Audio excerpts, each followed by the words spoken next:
Hello guys, मैं अतिउल्लाह आपका अपने चैनल पे बहुत बहुत स्वागत करता हूं। दोस्तों, हम पिछले वीडियो में जान रहे थे कि मल्टीप्लाई क्या होता है। आज की वीडियो में हम जानेंगे डिवीज़न क्या होता है। दोस्तों, आप सोच रहे होंगे कि डिवीज़न मल्टीप्लाई तो हमको आता है।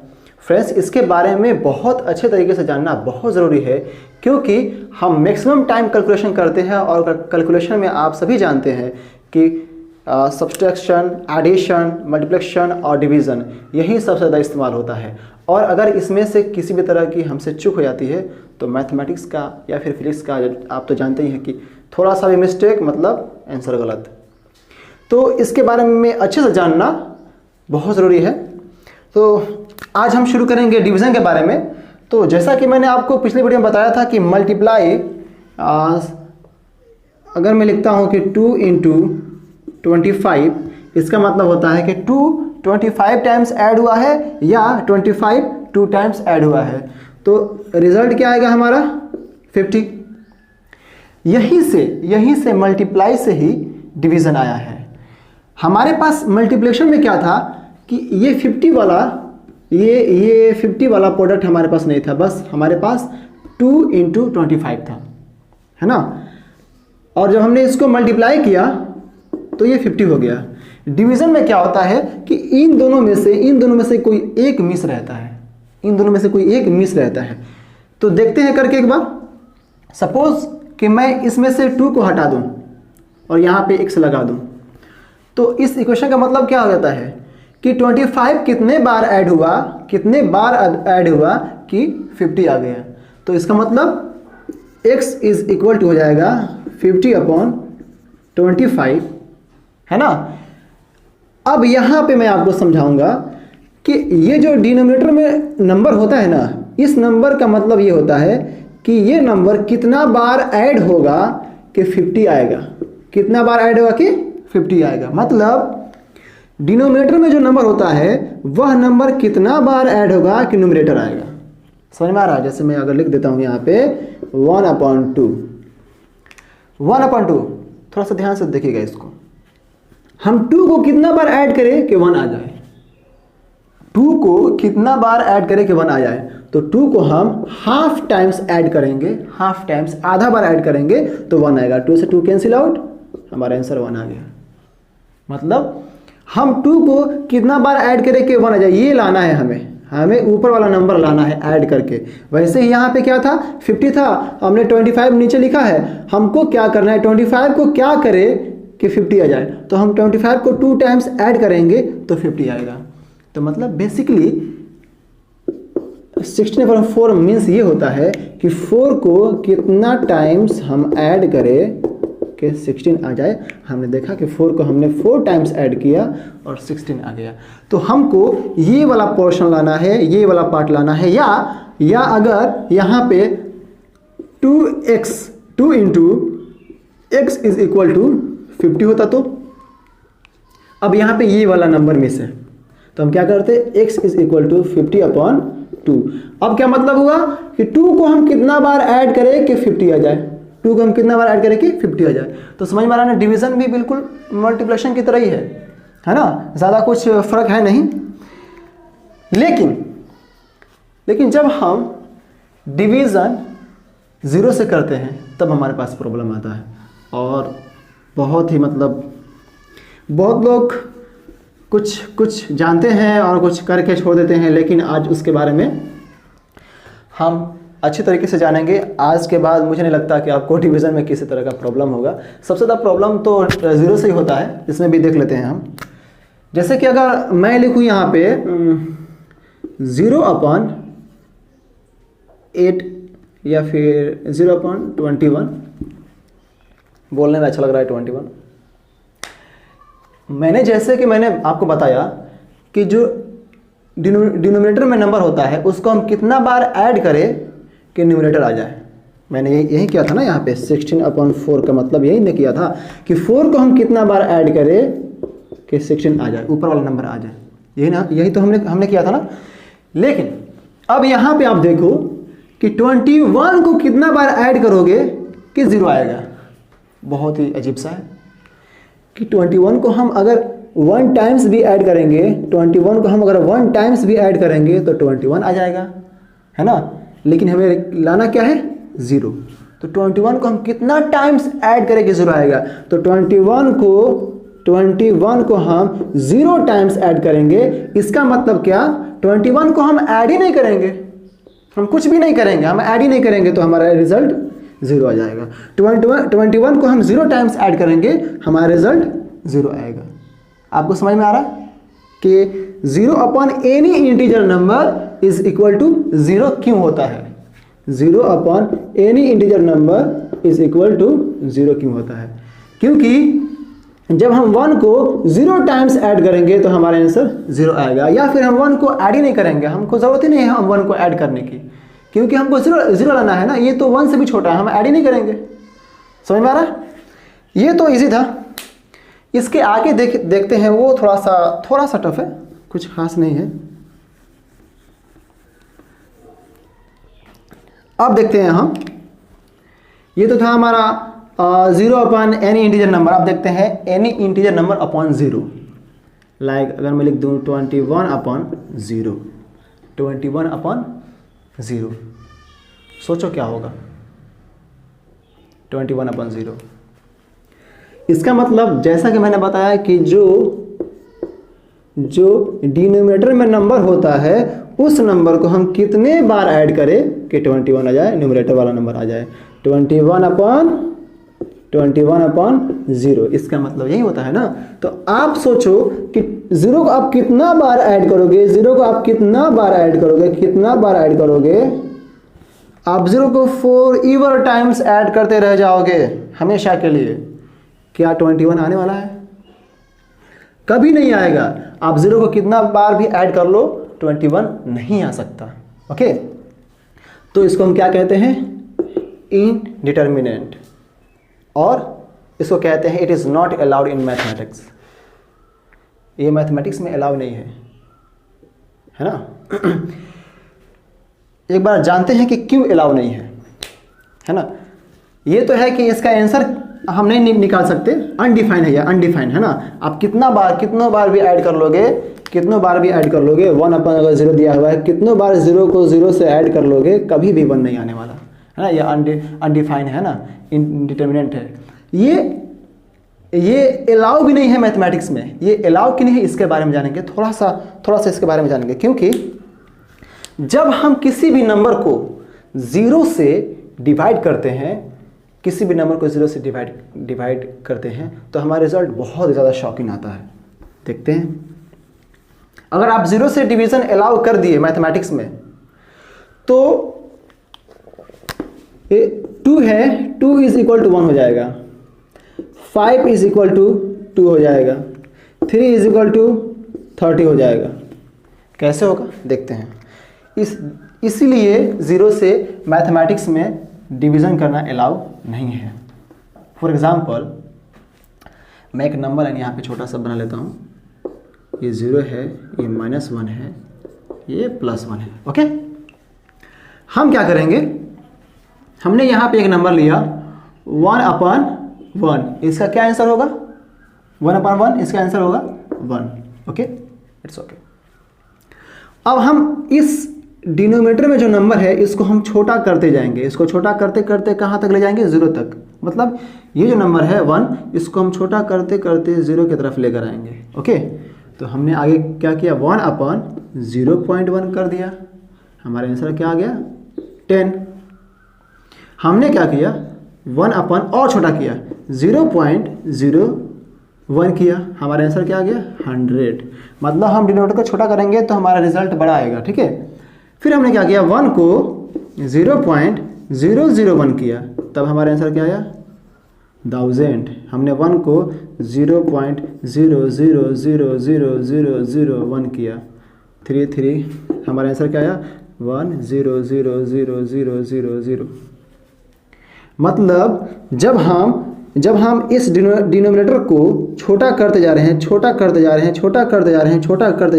सोचिए इस डिनोमिनेटर को हम छोटा करते और छोटा करते गए, मतलब 0.00000 करते करते लास्ट में 1 लगाया, तो हमारा रिजल्ट कितना आएगा, अगर मैं यहाँ पे ये लिख दूँ 1/0.00000 ऐसे करते करते टिल इन्फिनिटी और लास्ट में हमने 1 लिख दिया तो हमारा आंसर क्या आएगा?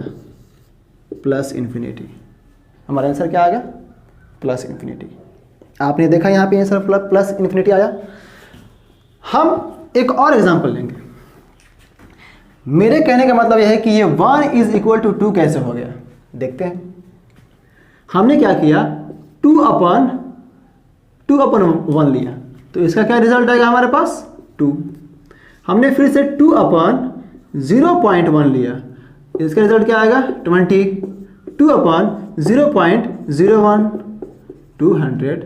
2/0.00001 इसका क्या आएगा रिजल्ट? 2000000। फिर हमने क्या किया 2/0.0000000 टिल इन्फिनिटी तक ले जाकर हम लास्ट में 1 लगा देंगे। मतलब ये बिल्कुल 0 के पास है, लगभग 0 के पास ही है ये वाला नंबर। तब हमारा क्या आंसर हो जाएगा? फिर से हमारा नंबर हो जाएगा, हमारा आंसर हो जाएगा इन्फिनिटी, प्लस इन्फिनिटी। मतलब 1 का भी आंसर प्लस इन्फिनिटी और 2 का भी आंसर प्लस इन्फिनिटी। ये दोनों आपस में बराबर हो सकते हैं क्या? जैसे 1/1 या फिर 1/0 is equal to infinity is equal to 2/0। क्या ये पॉसिबल है? हाँ, अगर आप 0 से डिवीज़न करोगे तो ये पॉसिबल है, मैंने आपको दिखाया करके। लेकिन ये रियल लाइफ में तो नहीं होता कि 1 2 के बराबर हो। 1 2 के बराबर नहीं होता है ना। देखिए इस इक्वेशन को ध्यान से देखिए। 1/0 is equal to infinity is equal to 2/0 is equal to 21/0। आप कोई सा भी नंबर लेके करोगे आंसर क्या आएगा आपका? इन्फिनिटी ही आएगा। मतलब ये नंबर और ये नंबर आपस में बराबर हो गया। जब हम मैथमेटिक्स में 0 से डिवीजन अलाउ करते हैं तो जो नंबर लाइन है वो सारा का सारा नंबर कोलैप्स होके एक ही पॉइंट पे आ जाता है। मतलब 1000 10,000 के बराबर, 1 10 लाख के बराबर, 5 करोड़ के बराबर। मतलब कोई अंतर नहीं है किसी नंबर में किसी और नंबर से। अगर मेरे पास 1 रुपया है तो मैं 1 करोड़पति भी अपने आप को कह सकता हूँ। कब? जब 0 से डिवीजन अलाउ हो जाएगा। मैं एक और तरीके से आपको प्रूफ करके दिखाता हूँ कि 2 इज इक्वल टू 1 कैसे हो गया। जब हम 0 से डिवीजन अलाउ कर देंगे मैथमेटिक्स में तो 2 इज इक्वल टू 1 कैसे हो जाएगा, देखते हैं। फॉर एग्जाम्पल मैं ले लेता हूँ x is equal to y. x is equal to y हमने लिया। हमने क्या किया कि दोनों साइड x से मल्टीप्लाई कर दिया। तो यहाँ पे क्या हो जाएगा? x², थोड़ा सा बड़ा लिखता हूँ मैं, x² is equal to xy। Okay, हमने दोनों तरफ x से मल्टीप्लाई कर दिया तो ये हो गया x² और ये हो गया xy। फिर हमने क्या किया, दोनों साइड में से y² को माइनस कर दिया तो x² minus y² is equal to xy minus y²। Okay, हमारे पास इसका फॉर्मूला है, हमने देखा होगा ना यहाँ पे a² minus b² is equal to होता है a plus b into a minus b। ये फॉर्मूला आपने देखा होगा। मैं इसके लिए भी एक वीडियो बनाऊंगा, इसका डेरिवेशन करूंगा, ठीक है। तो हम इसी फॉर्मूला को यहाँ पे पुट करेंगे। यहाँ पे b², ठीक है। तो हमने यहाँ पे a² माइनस b² का फॉर्मूला लगा दिया तो ये क्या हो जाएगा? x plus Y into x minus Y is equal to, इन दोनों में से मैं y को कॉमन ले लेता हूँ। y कॉमन लिया तो क्या बच गया? x minus y. इस पार्ट को हम साइड चेंज करते हैं। x plus Y into x minus y upon x minus Y is equal to y. Okay, समझ में आया आपको? हमने इस x माइनस वाई से x माइनस वाई को कैंसिल आउट किया। रह क्या गया हमारे पास? x plus y is equal to y. और हमने यहाँ पे लिखा है कि x is equal to Y, तो हम x की जगह पे y लिख सकते हैं। हम x की जगह पे यहाँ पे y लिख देंगे तो y plus y is equal to y. It means 2y is equal to y. 2y is equal to y. y से y cancel out, 2 is equal to 1। यहाँ पे 1 है, हमने प्रूफ कर दिया कि 2 इज इक्वल टू 1 होता है। तो क्या ये पॉसिबल है कि 2 1 के बराबर हो सकता है? नहीं है ना। इसका मतलब हमने कहीं ना कहीं गलती किया है। देखते हैं कहाँ हमने गलती किया है। तो फ्रेंड्स यहाँ पे देखिए, यहाँ पे देखिए, यहाँ पे हम x is equal to y लिखे हैं। हम x की जगह पे y पुट कर सकते हैं ना। अगर हम यहाँ पे x की जगह पे y पुट कर देते तो y माइनस वाई क्या होता है हमारा? y माइनस वाई 0 हो जाता। और हम जाने अनजाने में 0 से डिवीज़न करना अलाउ कर दिया। हमने जाने अनजाने में 0 से डिवीज़न कर दिया। और जब भी हम 0 से डिवीज़न करेंगे तो मैंने कहा कि ये पूरा का पूरा नंबर लाइन कोलैप्स होके एक पॉइंट पे आ जाएगा। मतलब 1 करोड़ भी हो ना, वो भी 1 के ही बराबर होगा। That's why 0 is not allowed for division in mathematics। आया समझ में? क्यों 0 से हम डिवाइड नहीं करते हैं? इसलिए हम कभी भी किसी नंबर को देखते हैं कि किसी भी नंबर को कहीं भी देखते हैं हम कि 22/0, इसका मतलब नॉट डिफाइन, इनडिटर्मिनेट, हम आंसर इसका नहीं दे सकते, नॉट अलाउड। आया समझ में कि मैथमेटिक्स में 0 से डिवीज़न करना क्यों अलाउ नहीं है? क्योंकि अगर हम मैथमेटिक्स में 0 से डिवीज़न करना अलाउ कर देंगे तो सारा का सारा सिस्टम ही बर्बाद हो जाएगा। मैथमेटिक्स का सारा मतलब कुछ भी नहीं, मैथमेटिक्स रह ही नहीं जाएगा। अब एक लास्ट टॉपिक है हमारे पास बचा हुआ कि 0/0। जब हम 0 को 0 से डिवाइड करेंगे तो क्या होगा? बहुत सिंपल है ये। जैसा कि मैंने आपको बताया था कि डिनोमिनेटर में जो नंबर है इसको हम कितना बार ऐड करें कि न्यूमरेटर वाला नंबर आ जाए। 0/0 का मतलब होता है कि 0 को मैं कितना बार ऐड करूं कि 0 आ जाए। तो मैंने 0 को एक बार ऐड किया तो क्या आया? 0।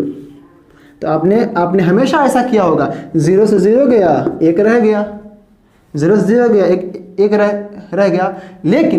लेकिन जैसा कि मैंने आपको बताया है कि हम कितना बार इसको ऐड करें, कितना बार ऐड करें 0/0। हम 0 को कितना बार ऐड करें कि 0 आ जाए? तो हम 0 को 1 टाइम्स ऐड करेंगे तभी 0 आएगा। हम 0 को 9 टाइम्स ऐड करेंगे तब भी 0 ही आएगा। अगर हम 0 को 4 3 5 9 टाइम्स ऐड करेंगे तब भी 0 ही आएगा। अब अगर हम 0 को 9 5 4 3 8 9 टाइम्स ऐड करेंगे तब भी 0 आएगा। इट मीन्स 0 का सिर्फ एक ही आंसर नहीं होता है। 0/0 is equal to not only 1। सिर्फ 1 ही नहीं हो सकता है। मैं 1 को गलत नहीं कह रहा, ये 1 सही है, करेक्ट आंसर है। लेकिन अगर आप इसको 2 कर दो तब भी गलत नहीं है। 4 5 8 व्हाटएवर कुछ भी आप लिख दो, यहाँ पे नंबर लिख दो, पॉजिटिव में नंबर होना चाहिए। आप कुछ भी लिख दो, वो आपका आंसर सही है। क्योंकि हम 0 को इन्फिनिटी टाइम्स भी ऐड करेंगे ना तभी 0 ही आएगा। इसका मतलब हम कुछ भी इसका आंसर लिख सकते हैं, कोई भी नंबर इसका आंसर हो सकता है ना। आपको समझ में आ गया? अगर एग्जाम में आए कि 0/0 इज इक्वल टू वाट, अगर ऑप्शन ए में दिया हो 1, ऑप्शन बी में दिया हो 9 5, ऑप्शन सी में दिया हो 3 8 9 और ऑप्शन डी में दिया हो ऑल ऑफ दिस, तो आपका आंसर होना चाहिए ऑल ऑफ दिस। तो आप गलती करके आ जाओगे 1 लगा के, क्योंकि सिर्फ 1 ही इसका आंसर नहीं है। इसका आंसर ये भी है, इसका आंसर ये भी है, ऑल ऑफ दिस इसका आंसर होगा। आई थिंक आपको डिवीज़न अच्छे से क्लियर हो गया होगा कि डिवीज़न क्या होता है, 0 से डिवीज़न होता है तो क्या होता है ना। मैं आपको एक चीज़ और बता दूं, थोड़ा सा है, बिल्कुल ज़्यादा टाइम आपका नहीं लूँगा। जैसा कि मैंने पिछले वाले टॉपिक में बताया था आपको कि अगर किसी भी नंबर को हम 0 से डिवाइड करेंगे, तो अनडिफाइंड आएगा, उसका हम आंसर नहीं दे सकते, है ना, क्योंकि ये अलाउ नहीं है।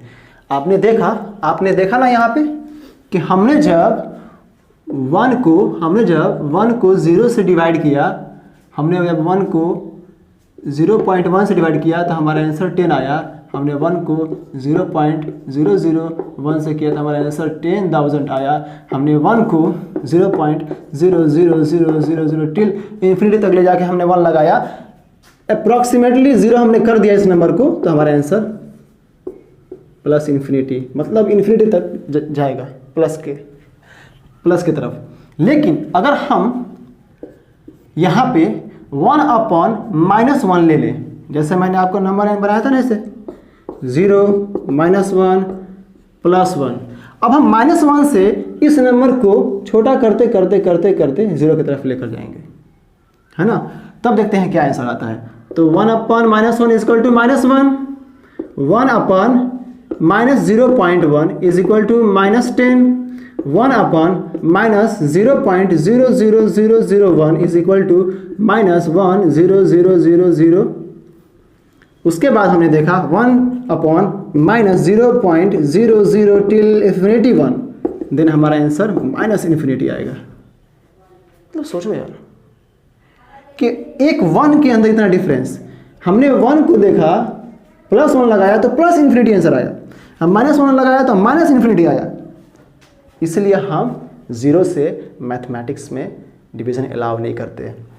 ओके, ऐसा थोड़ी ना होता है कि एक नंबर प्लस की तरफ इन्फिनिटी चला जाए और एक नंबर माइनस की तरफ इन्फिनिटी चला जाए, बस एक के डिफरेंस में।